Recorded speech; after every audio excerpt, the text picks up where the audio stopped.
اسی آواز کے ذریعے سے انسان کو موت دی جائے گی، پوری دنیا کا خاتمہ ہوگا، اور اسی آواز کے ذریعے سے انسانیت کو دوبارہ سے زندہ کیا جائے گا۔ یہاں تک کہ یہ جو آواز کی جو تعلیم ہے، یہ ازواج رسول کو بھی اس کی تعلیم دی گئی ہے۔ رسول اللہ صلی اللہ علیہ وآلہ وسلم کی بارگاہ میں آداب سکھائے گئے ہیں کہ آپ نے آواز کا استعمال کیسے کرنا ہے، اپنی آواز کو نبی کی آواز سے اوپر مت لے جانا، یہ آواز کا ادب سکھایا گیا، صحابہ کو بھی، عام لوگوں پہ بھی۔ آج بھی یہ ادب ہے۔ بسم اللہ والصلاة والسلام علی رسول اللہ وآلہ وآلہ۔ السلام علیکم ورحمۃ اللہ وبرکاتہ۔ امید کرتا ہوں آپ لوگ خیریت سے ہوں گے، پروردگار آپ سب کو اپنے حفظ و امان میں رکھے۔ آج کی ہماری ویڈیو کا موضوع آواز ہے۔ آواز کا انسانی زندگی پر کیا اثر ہوتا ہے، انسانی باڈی پر، انسانی دماغ پر اس کی کیا تاثیر ہوتی ہے، اور آواز کے کیا آداب ہیں۔ قرآن مجید میں آواز کی کیا ہسٹری اور تاریخ بیان کی گئی ہے، آواز کے بارے میں کیا احکامات دیے گئے ہیں۔ یہ بہت ضروری ہے کہ ہم اپنی گفتگو کو قرآن مجید کی احکامات کے مطابق بنائیں، کیونکہ قرآن یہ چاہتا ہے کہ ہم بہترین انسان بنیں۔ یہ آواز انسانی صحت کے اوپر بہت اثر رکھتی ہے۔ آپ یہ دیکھیں کہ دنیا میں اچھی آوازیں بھی ہوتی ہیں، بری آوازیں بھی ہوتی ہیں۔ اچھی آوازیں آپ کی صحت پر، آپ کی دماغی صحت پر بہت اثر ڈالتی ہیں، اچھا اثر ڈالتی ہیں۔ بری آوازیں پولوشن پیدا کرتی ہیں اور آپ کی صحت پر اور جسم پر برا اثر ڈالتی ہیں۔ جو متمدن معاشرے ہوتے ہیں وہاں پر آوازوں کا بہت خیال رکھا جاتا ہے، وہاں پر آوازوں کے حوالے سے مختلف قوانین بنائے جاتے ہیں۔ آپ بلند آواز سے ریڈیو نہیں چلا سکتے، آپ بلند آواز سے آپ کی گاڑی کا جو سائلنسر ہے اس کی آواز نہیں ہونی چاہیے، تاکہ وہ آواز کا جو شور ہے، جو پالوشن ہے، وہ آپ کی سوسائٹی پر، آپ کی جسم پر اس کے نیگیٹو اثرات نہ ہوں۔ آواز آج جو زوال پذیر معاشرے ہیں وہاں آپ دیکھیں، کتوں کے بھونکنے کی آوازیں ہیں، گاڑیوں کی، رکشے، بائکیں، چنچی، اور کیا آپ گزر کے دیکھیں۔ ایک متمدن معاشرے میں اور زوال پذیر معاشرے کا جو فرق ہے وہاں کی روڈوں سے معلوم ہو جاتا ہے، سڑکوں سے معلوم ہو جاتا ہے۔ تو یہ ایک بڑا آواز جو ہے وہ آپ ایئرپورٹ پر اترتے ہیں، کسی بھی ملک میں آپ جاتے ہیں، آپ کو پتہ چل جاتا ہے کہ اچھا یار یہ متمدن معاشرے میں آ گیا ہوں، یہاں کے لوگ سلیقے والے ہیں، یہاں کے لوگ سلیقے والے نہیں ہیں۔ ہارن بجانا، جو زوال پذیر معاشرے ہیں وہاں پہ کیا ہے، ہارن پہ ہارن دیے جا رہے ہیں، لوگ کہ دوسرے کو جلدی ہے ان کے اوپر، اور ہارن پہ ہاتھ رکھا ہوا ہے، اور بس جناب وہ ایسا کوئی کام ہے بس ہارن تو یہ کیا ہے، یہ زوال پذیر سوسائٹی ہے۔ یہاں کے لوگوں کو آواز کے آداب نہیں معلوم، یہاں کے لوگوں کو آواز کو کیسے استعمال کرنا ہے اور کیا ہونا چاہیے، اور اس کا انسانی باڈی پر کیا اثر ہے۔ اور دوسری جانب آپ یہ دیکھیں کہ جو ترقی یافتہ معاشرے ہیں ہارن بھی نہیں دے رہے ہوتے۔ میں امریکہ جا کے میں نے دیکھا ہے وہاں پر کوئی شخص آپ کو ہارن نہیں دے گا، ہارن دینا گالی سمجھا جاتا ہے۔ یعنی آخر میں جا کر وہ ہارن دیتا ہے کہ جب وہ کہتا ہے کہ بھائی میں اس کو گالی دینا چاہ رہا ہوں تو وہ ہارن دے دے گا، وہ اس کا مطلب یہ ہے کہ اس نے آپ کو بہت بڑی گالی دے دی ہے۔ تو آواز یہ انسانی جسم پر اثر رکھتی ہے، دنیا نے اس کو سمجھا ہے، اس کو ایک باقاعدہ یہ ایک سائنس ہے۔ اسی لیے آپ یہ دیکھیں کہ ہمارے ہاں بھی جب بچہ ہے وہ شور کر رہا ہو، بچہ ہے وہ سو نہ رہا ہو، اس کو نیند نہیں آ رہی ہوتی، تو ہمارے ماں باپ، دادی، ہمارے جو بزرگ ہیں وہ بچوں کو لوری سناتے ہیں، اچھی آواز کر کے کچھ گاتے ہیں، گنگناتے ہیں، جس سے بچہ جو ہے وہ دھیرے دھیرے وہ نیند کی وادیوں میں چلا جاتا ہے اور وہ آرام کر لیتا ہے۔ لیکن اگر آپ کسی ایسی جگہ پر لے جائیں جہاں بچے کو ارد گرد ماحول میں پورا شور ہو رہا ہو، اطراف میں شور ہے، ہر جانب وہ شور ہی شور ہے، تو بچہ جو ہے وہ ڈسٹرب ہوگا، اس کو نیند نہیں آئے گی۔ کیوں؟ اس لیے کہ آوازوں کا شور ہے۔ تو یہ فرق ہو گیا۔ اس کا مطلب یہ ہے کہ فطرت یہ چاہتی ہے کہ خوبصورت آوازوں کی فطرت تعریف کرتی ہے، انسانی باڈی خوبصورت آوازوں کو قبول کرتی ہے، اور بری آوازوں کو انسانی باڈی وہ قبول نہیں کرتی۔ میں نے بچپن میں کتاب پڑھی تھی مدرسے کے اندر، شیخ سعدی رحمہ اللہ کی گلستان اور بوستان، فارسی زبان میں ہے، اردو میں بھی موجود ہے۔ اس میں ایک واقعہ انہوں نے ذکر کیا جہاں تک مجھے یاد آتا ہے۔ شیخ سعدی کہتے ہیں کہ ہم ایک جگہ پہ جا رہے تھے رستے میں، تو وہاں پر ایک آدمی نے، ہم نے فجر کی یا غالباً کوئی نماز ہم نے پڑھی، قافلے میں تھے ہم، تو ایک آدمی وہ آیا اور بہت سارا اس نے مٹھائیاں اس نے لے کر آیا اور ہمارے سامنے اس نے رکھ دی اور کہا کہ یہ میری جانب سے آپ کے، اور ہم لوگ مسیحی ہیں، اس علاقے میں رہنے والے ہیں اور کرسچن ہیں، اور یہ آپ لوگوں کی تحفے میں، آپ لوگوں کے لیے ہم تحفے میں دیتے ہیں۔ تو ہم نے کہا کہ بھئی ہم تو مسلمان ہیں، آپ ہمیں کیوں تحفہ دینا چاہ رہے ہیں؟ تو انہوں نے کہا بھئی بات اصل میں یہ ہے کہ آج اذان کس نے دی آپ میں سے؟ تو انہوں نے کہا بھئی فلاں بندے نے۔ کہا کہ آپ لوگوں کا بہت شکریہ کہ آپ نے اس سے اذان دلوائی ہے۔ حقیقت یہ ہے کہ میری بیٹی وہ کافی عرصے سے تنگ کر رہی تھی مجھے، اور وہ کہہ رہی تھی کہ میں مسلمان ہونا چاہتی ہوں، میں مسلمان ہونا چاہتی ہوں، بار بار بولے جا رہی تھی، اور ہماری زندگی جو ہے ان سے بڑی اجیرن تھی۔ لیکن آج جب اذان آپ کی سنی ہے انہوں نے، تو میری بیٹی نے یہ کہا کہ اگر یہ شخص، اگر یہ اسلام ہے نا، جو یہ شخص اذان دے رہا ہے، تو میں اسلام سے توبہ کرتی ہوں، میں مسلمان نہیں ہونا چاہتی۔ اسلام میں یہ ہے کہ اس طرح کی اذان ہوتی ہے۔ تو اصل میں شیخ سعدی یہ کہتے ہیں کہ دین پہنچانے کا بھی طریقہ ہے۔ تو جو اذان دینے والا تھا واقعی اس کی آواز اتنی بھدی تھی، اس کی آواز ایسی تھی کہ وہ کانوں کو بالکل اچھی نہیں لگتی تھی۔ تو وہ جو بچی تھی یا وہ خاتون، اس نے اسلام قبول کرنے سے ہی وہ پیچھے ہٹ گئی، اور اس کے والد نے پھر تحفے کے اندر وہ مٹھائیاں ہمارے سامنے لے آیا تھا۔ تو یہ واقعہ ذکر کر کے شیخ سعدی نے یہ نتیجہ ذکر کیا ہے کہ آواز کا بہت اثر ہوتا ہے چیزوں کو پیش کرنے کا۔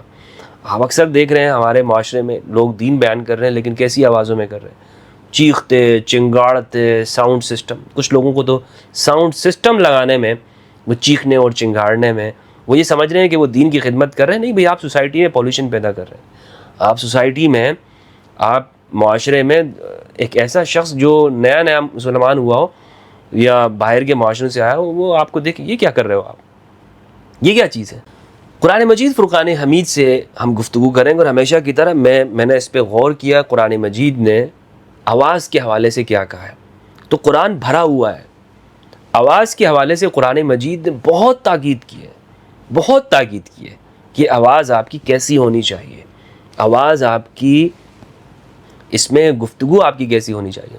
مجھے اچھی طرح سے یاد ہے، میں اپنے بچپن میں ہی، میں جب علامہ سعیدی رحمہ اللہ کے پاس تھا، میں تو میری عادت یہ تھی کہ میں الفاظ کو بہت جلد ادا کرتا تھا، بہت جلدی۔ ابھی بھی کبھی کبھار زبان پر سے وہ الفاظ جلدی ادا ہوتے ہیں، لیکن بہت کنٹرول کرنے کی کوشش کی اور اس کو ایک تربیت کی ہمارے استاد علامہ سعیدی رحمہ اللہ نے۔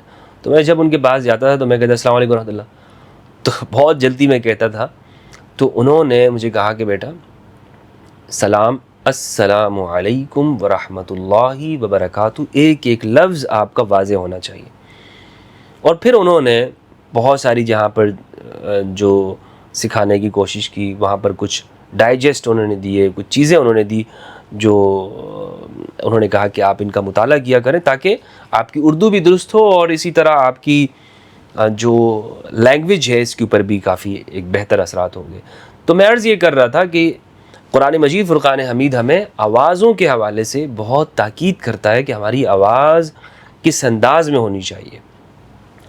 حضرت لقمان علیہ السلام رحمہ اللہ، ان کے حوالے سے قرآن مجید میں ایک پوری سورت موجود ہے۔ حضرت لقمان یہ نبی نہیں ہے، یعنی یہ علماء کا اس میں اختلاف ہے، لیکن متفقہ جو بات ہے، جو جمہور کی جو بات ہے، وہ یہ ہے کہ حضرت لقمان ایک حکیم تھے، دانشور تھے، صاحب حکمت آدمی تھے۔ آپ یہ دیکھیں قرآن مجید میں بہت سارے انبیاء کا ذکر ہے، لیکن ان کے نام پر صورتیں نہیں ہیں۔ لیکن حضرت لقمان نبی نہیں ہے، پھر بھی ان کے نام پر پوری صورت ہے۔ حضرت شعیب قرآن میں ان کا ذکر ہے، اور نبی تھے بلا شک و شبہ حضرت موسیٰ علیہ السلام کے دور میں، لیکن آپ حضرت شعیب کے نام پر سورہ شعیب نہیں ہے۔ مگر آپ دوسری جانب آپ یہ دیکھیں کہ حضرت لقمان کے نام پر سورت موجود ہے، اور اس کے باوجود کہ وہ پیغمبر نہیں ہے، وہ حکیم تھے۔ یعنی حکیم سے مراد معالج نہیں، حکیم سے مراد ایک صاحب حکمت انسان، وزڈم تھا ان کے پاس، اس کی طاقت تھی۔ وہ اپنے بیٹے کو یہ نصیحت کرتے ہیں، قرآن مجید نے اس کو نقل کیا، فرمایا اعوذ باللہ من الشیطان الرجیم، بسم اللہ الرحمن الرحیم، سورہ لقمان، سورۃ نمبر 31 کی آیت نمبر 19۔ فرمایا وَاقْصِدْ فِی مَشْیِکَ، آپ اپنے بیٹے سے کہتے ہیں کہ اپنے چلنے کو میانہ رو رکھو، نہ زیادہ تیز چلو اور نہ زیادہ ہلکا ہلکا، برابر برابر چلو۔ وَغْضُضْ مِن صَوْتِكَ، اور اپنی آواز کو پست رکھو۔ إِنَّ أَنْكَرَ الْأَصْوَاتِ لَصَوْتُ الْحَمِيرِ، اس لیے کہ جو بری آوازوں میں جو سب سے بری آواز ہے وہ گدھے کی آواز ہوتی ہے، دراز گوش کی آواز ہوتی ہے۔ اب اس میں آپ یہ دیکھیں کہ آواز کے حوالے سے حضرت لقمان فرما رہے ہیں کہ آواز کو آپ نے پست رکھنا ہے، برابر رکھنا ہے، یعنی یہ تربیت ہونی چاہیے بچوں کی، گھر میں ہی زیادہ چیخ کے بات مت کرو، برابری سے بات کریں۔ اور وغضض کا مطلب یہ نہیں ہے کہ آپ بالکل ہلکی آواز میں بات کریں، وغضض کا مطلب یہ کہ اپنی آواز کی جو ساؤنڈ ہے اس کو آپ برابر رکھیں، چیخنا چنگاڑنا نہ ہو اس کے اندر۔ سورہ اسراء سورت نمبر 17 ہے، اس کی آیت نمبر 110 ہے۔ اللہ سبحانہ و تعالیٰ نے ارشاد فرمایا وَلَا تَجْهَرْ بِصَلَاتِكَ وَلَا تُخَافِتْ بِهَا وَابْتَغِ بَيْنَ ذَلِكَ سَبِيلًا، حتیٰ کہ نماز کے بارے میں فرمایا کہ نماز کو نہیں آپ زیادہ اونچی آواز میں پڑھیں اور نہیں آپ اس کو بالکل چپ کرا دیں، بلکہ درمیان کا رستہ استعمال کریں۔ وَابْتَغِ بَيْنَ ذَلِكَ سَبِيلًا، درمیان کا رستہ آپ استعمال کریں، ایسے نہیں کہ بہت اونچی الحمدللہ، یا آپ نے لاؤڈ سپیکر چلا کر آپ پوری دنیا کو آپ بہت تیز آپ نے مائکروفون چلایا ہوا ہے، بہت تیز آپ نے اسپیکر چلایا ہوا ہے۔ اب آپ اندازہ لگا لیں کہ قرآن مجید نماز کے بارے میں یہ کہہ رہا ہے کہ نماز وہ برابر آواز میں ہونی چاہیے، تو دوسری جانب پھر ہم جو محافل کرتے ہیں، ہم جو اسلامی اجتماعات ہو رہے ہوتے ہیں ہمارے، کیا ضرورت ہے اس کو ہم اتنی اونچی آواز میں اتنے بڑے ساؤنڈ سسٹم پہ لے کے چلا رہے ہوتے ہیں کہ جو چیخنے چنگاڑنے تک بات آ جاتی ہے۔ کیا یہ درست ہے؟ کیا یہ محبوب ہے؟ ہرگز نہیں۔ قرآن مجید نماز کے حوالے سے کہہ رہا ہے کہ نہیں، یہ بہت بلند آواز میں آپ اسے کریں۔ نماز کو اللہ سبحانہ و تعالیٰ کی عبادت ہو رہی ہے، نماز کی عبادت ہونے میں کسے شک و شبہ ہے، لیکن نماز کے حوالے سے کہا کہ آپ نے اس کو بھی بہت اونچی آواز میں نہیں کرنا، برابر ہونا چاہیے۔ یہاں تک کہ یہ جو آواز کی جو تعلیم ہے، یہ ازواج رسول کو بھی اس کی تعلیم دی گئی ہے۔ آواز کا اثر ہے، انسانی زندگی پر اثر پڑتا ہے۔ اس آواز سے کیا آپ دیکھ لیں کہ جو اثرات ہیں انسانی باڈی پہ پڑتے ہیں۔ اب بلکہ ابھی تو بہت سارے علاج ایسے دریافت ہو گئے ہیں کہ جو آپ کی جو آواز کے ذریعے آپ کی باڈی کا اسپائنل کورڈ کا علاج کیا جاتا ہے، اس کا باقاعدہ تھراپی، ساؤنڈ تھراپی کی جاتی ہے۔ دماغ کی جو بیماریاں ہیں وہ ساؤنڈ کے ذریعے اس کو علاج دریافت ہو چکے ہیں۔ ازواج رسول کو قرآن مجید میں اللہ سبحانہ و تعالیٰ نے یہ حکم دیا، سورہ احزاب سورت نمبر 33 کی آیت نمبر 32 ہے۔ فرمایا یا نساء النبی لستن کاحد من النساء، اے نبی کی بیویوں تم عورتوں میں سے کسی کی طرح نہیں ہو، یعنی تمہارے جو معاملات ہیں وہ الگ ہیں۔ ان اتقیتن، اگر تم تقوی رکھتی ہو، فلا تخضعن بالقول، تو پست آواز مت رکھنا، فیطمع الذی فی قلبہ مرض، تو جس کے دل میں مرض ہے، بیماری ہو نفاق کی، اس کے دل میں کچھ لالچ پیدا ہو جائے گی۔ وقلن قولا معروفا، ہمیشہ آپ معروف بات کہتی رہیں، یعنی جو معاشرے میں جو درست طریقہ کار ہے بات کرنے کا، اسی کے مطابق آپ بات کریں۔ اب آپ اس میں دیکھیں کہ ازواج رسول کو بھی کہا گیا کہ اپنی آواز کو، خواتین ہیں، لوگوں کے سامنے ایسا نہ رکھیں کہ جس میں فیطمع الذی فی قلبہ مرض، ایک بندہ ہے منافق ہے پہلے سے ہی، اس کے دل میں کوئی لالچ پیدا ہو جائے۔ آواز یہ شیطان کا ہتھیار ہے، شیطان اس آواز کے ذریعے سے ہی انسان کو بہلاتا، پھسلاتا، وسوسہ ڈالتا ہے۔ شیطان کو جو ہتھیار دیا گیا نا وہ آواز کا ہے، لیکن اس کی جو آواز ہے نا وہ بغیر یعنی وہ جو یعنی جو وسوسہ ہے وہ بغیر کسی آواز کے ہوتا ہے، ایسی آواز ہے کہ جو بغیر آواز کے، شیطان کا۔ قرآن مجید میں فرمایا وَاسْتَفْزِزْ مَنِ اسْتَطَعْتَ مِنْهُمْ بِصَوْتِكَ وَأَجْلِبْ عَلَيْهِمْ بِخَيْلِكَ وَرَجِلِكَ وَشَارِكْهُمْ فِي الْأَمْوَالِ وَالْأَوْلَادِ وَعِدْهُمْ وَمَا يَعِدُهُمُ الشَّيْطَانُ إِلَّا غُرُورًا۔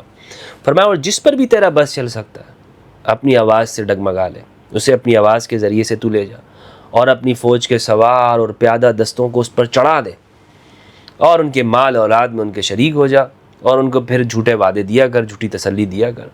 اور یہ جو جھوٹی تسلیاں ہیں، یہ دھوکے ہیں شیطان کے، یہ دھوکے اور فریب کے سوا کچھ نہیں ہے، یہ جھوٹے وعدے ہیں۔ اب آپ اس میں دیکھیں کہ اللہ سبحانہ و تعالیٰ شیطان سے یہ کہہ رہے ہیں کہ جو تو کرنا چاہتا ہے نا تو کر لے، اپنی آواز کے ذریعے سے، یعنی جس پر تو آواز کا استعمال کرے گا، جس پر تو آواز کو لے کے چلے گا، اور اپنے پیادہ سواروں کے ذریعے سے جو تیری فوج اور لشکر ہے، جو بھی تو کرنا چاہتا ہے نا وہ کر لے۔ تو شیطان کی جو آواز ہے باقاعدہ یہ ایک آواز رکھتا ہے، باقاعدہ شیطان کی آوازیں ہیں، اور یہ فیل بھی ہوتی ہیں وسوسے کے ذریعے سے۔ آپ کسی کام پہ کرنے والے ہوتے ہیں لیکن آپ وہ کام سے پیچھے ہٹ جاتے ہیں، خیر کا کام ہوتا ہے لیکن آپ نہیں کر پا رہے ہوتے ہیں، اندر سے آواز آتی ہے اچھا یار بعد میں کر لینا۔ تو یہ جو بعد میں کر لینا والا ہوتا ہے نا، یہ شیطان کی آواز ہوتی ہے، یہ وسوسہ ہوتا ہے شیطان کا۔ اللہ سبحانہ و تعالیٰ ہم سب کو محفوظ فرمائے، ہم سب کو۔ اور یہ ہم سب انسان ہیں، ہمارے اوپر یہ اوقات آتے ہیں، یہ وقت آتے ہیں، شیطان جب ہمارے اندر سستی ڈال دیتا ہے، اور وہ کیسے کرتا ہے؟ وہ ان آوازوں کے ذریعے کرتا ہے۔ ہم کہتے ہیں یار اچھا یہ آپ اس کو فیل کریں گے، محسوس، آپ کوئی اچھا کام کرنے جائیں، آپ کو فوراً کہا اچھا یار بعد میں کر لیں گے، یار چھوڑ دو یار بعد میں ہو جائے گا سارا۔ تو یہ جو بعد میں ہو رہا ہوگا وہ در حقیقت وہی آواز ہوتی ہے اس کی۔ رسول اللہ صلی اللہ علیہ وآلہ وسلم کی بارگاہ میں آداب سکھائے گئے ہیں کہ آپ نے آواز کا استعمال کیسے کرنا ہے، کیسے استعمال کرنا ہے۔ آپ یہ دیکھیں کہ کلاس میں ایک اسٹوڈنٹ ہو، وہ استاد کے سامنے اونچی آواز میں بات کر رہا ہو تو پوری کلاس کا جو ماحول ہے وہ خراب ہو جائے گا۔ کسی کمپنی میں ایک آدمی ہے، وہ جاب کر رہا ہے، مینیجر کے سامنے وہ آواز اونچی کر رہا ہے، نہیں جناب میں یہ کام نہیں کروں گا، یا اونچی آواز سے باتیں کر رہا ہے، اس کی آواز کے اوپر اس کی آواز اونچی ہو جاتی ہے، تو اس کی جو ترقی ہے وہ رک جائے گی۔ کوئی بھی جو ترقی یافتہ لوگ ہیں وہ کبھی بھی نہیں چاہیں گے کہ ایسے شخص کو اوپر لے کے جائے جو اپنے باس کے ساتھ، اپنے بڑوں کے ساتھ وہ اونچی آواز میں بات کر رہا ہوں۔ قرآن مجید فرقان حمید میں سورۃ الحجرات کی ابتدائی آیات ہے، سورہ حجرات 49 کی ورس نمبر 2 ہے، 2، یا ایھا الذین آمنوا لا ترفعوا اصواتکم فوق صوت النبی ولا تجهروا له بالقول كجهر بعضکم لبعض ان تحبط اعمالکم وانتم لا تشعرون۔ اے صاحبان ایمان، اپنی آوازوں کو بلند مت کرو، فوق صوت النبی، نبی کی آواز کے اوپر، اپنی آواز کو نبی کی آواز سے اوپر مت لے جانا۔ یہ آواز کا ادب سکھایا گیا صحابہ کو بھی، عام لوگوں پہ بھی۔ آج بھی یہ ادب ہے، رسول کے پاس حاضر ہوتے وقت، سرکار کی بارگاہ میں آتے وقت آوازوں کو اونچا نہیں کرنا۔ تو کیوں؟ اس لیے کہ آواز اس کی تاثیر ہے، یہ اثر رکھتی ہے۔ آپ رسول اللہ کی کلاس میں ہیں، رسول اللہ کے سامنے موجود ہیں، صحابہ سے کہا جا رہا ہے کہ تم ایسا نہیں کر لینا کہ کہیں آوازیں تمہاری بلند ہو جائیں۔ اچھا عام لوگوں کے ساتھ تو معاملہ یہ ہے کہ اگر آپ عام لوگوں میں آواز کو اونچی کرتے ہیں تو آپ کے اعمال تو ضائع نہیں ہوں گے، زیادہ سے زیادہ یہ ہوگا کہ خلاف ادب۔ لیکن اب آپ صحابہ کا امتحان دیکھ لیں کہ ان سے کہا جا رہا ہے کہ آواز اونچی نہیں کرنا، کیونکہ یہاں پر معاملہ اعمال ہبط ہونے کا ہے، سارے اعمال ضائع ہو جائیں گے تمہارے، جو آگے پیچھے تم نے اعمال کیے ہوئے ہیں، اگر جہاد بھی کیا ہوگا سب کچھ ضائع ہو جائے گا، سب ضائع ہو جائے گا۔ کیوں ضائع ہو جائے گا؟ اس لیے کہ رسول اللہ صلی اللہ علیہ وآلہ وسلم کا جو مقام و مرتبہ ہے، ایک ہادی ہیں، اللہ کی جانب سے خاتم النبیین ہیں، وہاں پر ادنا سی بھی گنجائش اور چھوٹ نہیں دی جا سکتی کہ کوئی آواز میں ایک ایسا ہو کہ جس کا جو اثر ہے رسول کی ذات کے اوپر، رسول کے قلب و دماغ کے اوپر کچھ ناگواری کے اثرات پیدا ہوں۔ ہاں رسول کے اوپر دیکھیں، اس سے ایک چیز میں آپ کو سمجھاتا چلوں، رسول کو جس بھی چیز سے ناگواری ہوتی ہے، ناگواری کا اظہار کر رہے ہوں، وہ چیز قرآن مجید نے اس کو پھر منع کیا ہے۔ یہاں پر ایک معاملہ بھی آپ کو سمجھ میں آ جائے گا۔ مثال کے طور پر کوئی معاملہ ایسا ہے، رسول اللہ آپ سے فرما رہے ہیں کہ یہ کام کر لیں، آپ کہتے ہیں کہ میں نہیں کرتا، تو اب اس پہ دیکھا ہی جائے گا کہ رسول اللہ پر ناگواری کے اثرات ہوئے یا نہیں ہوئے۔ مثال کے طور پر امام علی علیہ السلام سے کہا حدیبیہ کے واقعے میں، بخاری میں اور ہمارے ہاں صحیح کتابوں میں موجود ہے، مشہور و معروف ہے، متواتر واقعہ ہے، کہ جب کفار نے مطالبہ کیا نا کہ آپ نے یہ جو محمد رسول اللہ لکھا ہے یہ رسول اللہ آپ مٹا دیں، امام علی معاہدہ لکھنے والے تھے، تو رسول اللہ نے حضرت علی سے کہا کہ آپ اس کو مٹا دیں، رسول اللہ یہ مطالبہ کر رہے ہیں۔ تو امام علی نے کہا کہ میں تو نہیں کروں گا، میرا تو جو آپ کے ساتھ تعلق ہے رسول اللہ، میں تو یہ رسول اللہ نہیں مٹاؤں گا۔ پھر خود رسول اللہ صلی اللہ علیہ وآلہ وسلم نے اسے مٹھایا اور اسی جگہ پر آپ نے محمد بن عبداللہ لکھ دیا۔ اب یہاں پہ دیکھیں امام علی نے انکار کیا ہے، لیکن یہ انکار ایسا نہیں ہے کہ اس سے رسول اللہ پر ناگواری کے اثرات پیدا ہوئے ہیں۔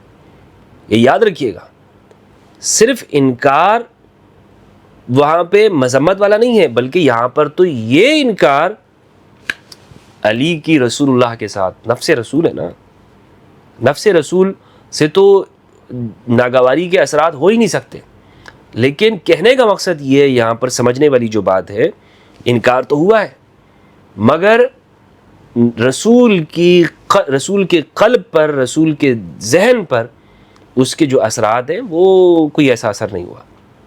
ہاں، جس جگہ پر انکار ہو، رسول اللہ کے قلب پر ایسا اثر پڑ رہا ہو کہ جو مثال کے طور پر آپ ناگواری کا اظہار کر رہے ہو، تو وہاں پہ قرآن نے کہا کہ ان تحبط اعمالکم، تمہارے اعمال کیا ہو جائیں گے؟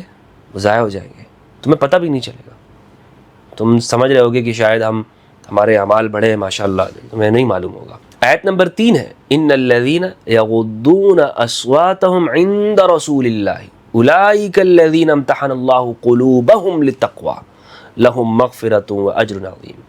بے شک وہ لوگ کہ جو اپنی آوازوں کو رسول کے سامنے پست رکھتے ہیں، یغضون، غض بصر، غین ضاد کی پر شد ہے، غض بصر نگاہوں کو جھکانا، غض صوت آواز کو پست رکھنا۔ تو اہل ایمان کی تعریف کی گئی ہے کہ اگر اہل ایمان رسول کے سامنے ہیں اور وہ اپنی آوازوں کو پست رکھتے ہیں یعنی کم رکھتے ہیں، تو یہ لوگ کون ہیں؟ یہ لوگ، ان کے دلوں کی اللہ نے تقوی رکھا ہوا ہے، ان کے دلوں کے اوپر تقوی کا راج ہے، یہ متقی لوگ ہیں۔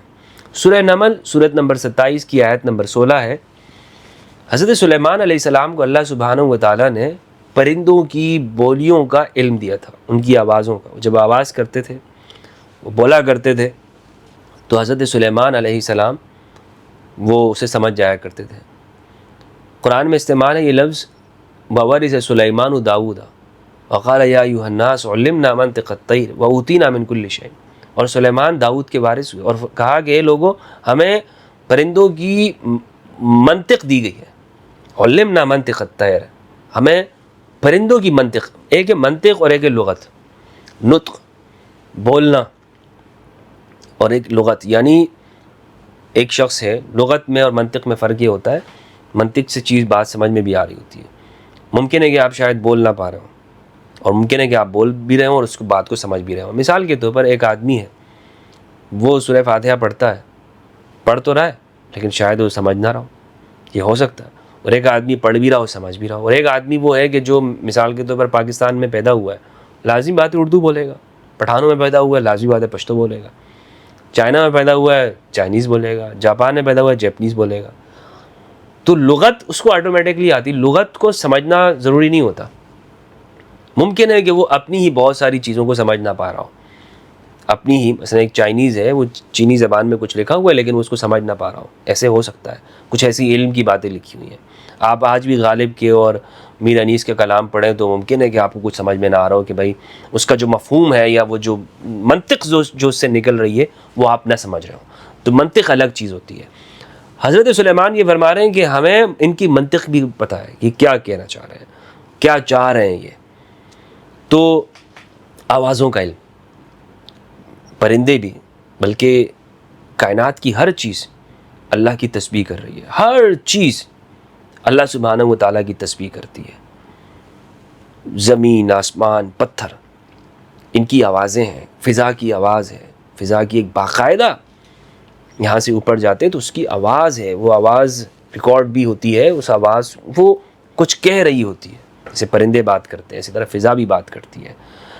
اسی آواز کے ذریعے سے انسان کو موت دی جائے گی، پوری دنیا کا خاتمہ ہوگا، اور اسی آواز کے ذریعے سے انسانیت کو دوبارہ سے زندہ کیا جائے گا۔ یہ آواز ایسی ہے۔ قرآن مجید میں اللہ سبحانہ و تعالیٰ نے فرمایا وَنُفِخَ، سورہ زمر 39 کی آیت نمبر ورس نمبر 68، وَنُفِخَ فِي الصُّورِ فَصَعِقَ مَنْ فِي السَّمَاوَاتِ وَمَنْ فِي الْأَرْضِ إِلَّا مَنْ شَاءَ اللَّهُ، سور پھونکا جائے گا، زمین آسمان میں جو بھی ہیں وہ سب گر پڑیں گے، اوندے منہ گر پڑیں گے، إِلَّا مَنْ شَاءَ اللَّهُ، ثم نفخ فیہ اخری فاذا هم قیام ینظرون. پھر دوبارہ جو پھونک ماری جائے گی تو سارے کے سارے دوبارہ سے کھڑے ہو چکے ہوں گے. تو دو جو صوت ہیں یا آوازیں ہیں وہ ہوں گی. ایک آواز سے پوری دنیا کا، پوری کائنات کا جو سسٹم ہے درہم برہم ہو جائے گا، تباہ ہو جائے گا. دوسری آواز سے دوبارہ سے جی اٹھیں گے. تو آج کی یہ جو ویڈیو ہے میرے بھائی، یہ آواز کے اوپر تھی. قرآن مجید میں ہم غور کریں، تدبر کریں، بہت سارے مضامین ایسے ہیں. آواز ہے، شکر ہے، بصر اور بصیرت ہے، غصہ ہے، جذبات ہے، نفس ہے. قرآن مجید میں کہاں کس معنوں میں استعمال ہوا ہے. اسی طرح حکمت ہے، قرآن کی حکمت کیا ہے، سنت کا لفظ ہے، حدیث کے الفاظ ہیں. اگر ہم ان موضوعات پر گفتگو کریں نا تو قرآن فہمی جو ہے وہ ہمیں معلوم ہوگی کہ قرآن کہنا کیا چاہتا ہے، کیسا انسان وہ چاہتا ہے، کس طرح کی ایک انسان کی پرورش کرنا چاہتا ہے، تربیت کرتا ہے، اور وہ انسانی معاشرے کو کہاں پر لے کر جانا چاہتا ہے. والسلام علیکم ورحمۃ اللہ وبرکاتہ.